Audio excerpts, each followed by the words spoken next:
They say love is blind, but is it really? When the one you love stabs you in the heart, do you walk away or hold on? This is my story of pain, of betrayal, and of unexpected forgiveness. Please subscribe before you hear this, because someone out there might need this story today.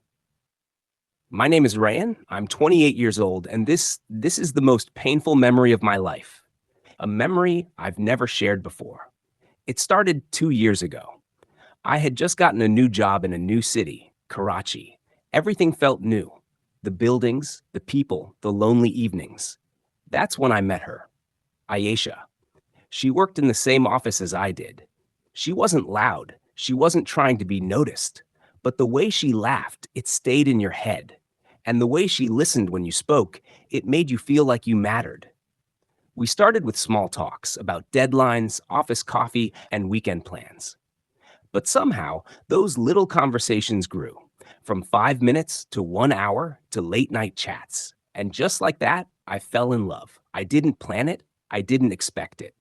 But there I was, smiling at my phone like a fool at 2 a.m., just waiting for her goodnight text. And then, one evening, after a long walk in the rain, she looked at me and said, "Rayan, you feel like home."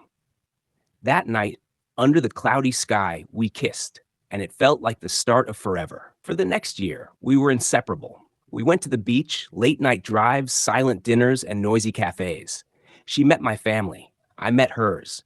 We spoke about marriage, about our future kids, about growing old together. But then something changed. She became distant. Her messages became shorter. Her eyes, once full of light, now looked tired. Or maybe guilty? I asked her, "Is something wrong?" She always said, "Just work stress. Don't overthink, Rayan." But I did overthink. Because love can make you blind, but silence makes you suspicious. One night, she left her phone on my table while she went to the bathroom. I wasn't the kind of man who checked phones. But that night, something pushed me. And there it was. A message from a name I didn't recognize. A man. The message read, "I missed last night. Same time tomorrow?" My heart sank. My hands shook. I felt sick. She came back into the room and saw my face. Her smile faded. She knew. "Who is he?" I asked. She sat down. No lies. No excuses. Just silence. Then tears. "I'm sorry," she whispered. "It was just one mistake. I was drunk. I didn't mean to. It just happened." I wanted to scream, to throw things, to walk away, to hate her.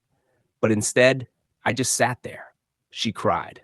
I stared at the wall. I didn't sleep that night. I just thought about our memories, about her smile, about the way she held my hand in crowded places. Why? Why did she do it? She didn't beg me to stay. She gave me space. For a week, I didn't speak to her.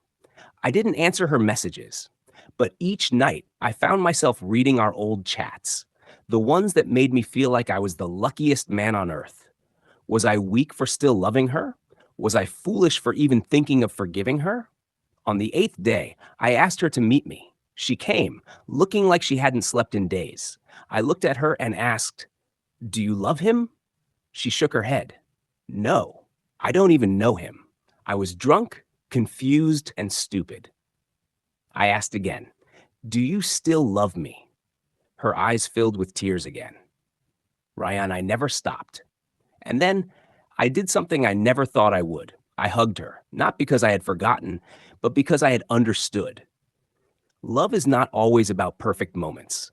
Sometimes it's about surviving the broken ones. It's about believing that people make mistakes. And sometimes they regret them more than we can imagine. I didn't forgive her because I was weak.